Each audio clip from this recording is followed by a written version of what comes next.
Hi everyone, here we've got Xiaomi Redmi Note 9 Pro Max, and let me show you how to manage camera shutter sounds, so how to turn them off or on.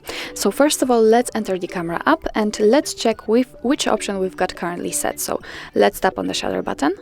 And as you can hear, we've got this option turned on, so we can hear the shutter sound. If you want to turn it off, just tap on the three bars icon in the right upper corner and tap on the settings. Now we have to scroll down to the general settings section, and on the third position we've got shutter sound option. Now it is activated. If you want to turn it off, just tap on the switcher. And now it is off. Let's check it. Let's go back to the camera and tap on the shutter button. And as you actually cannot hear, the shutter sound has been turned off.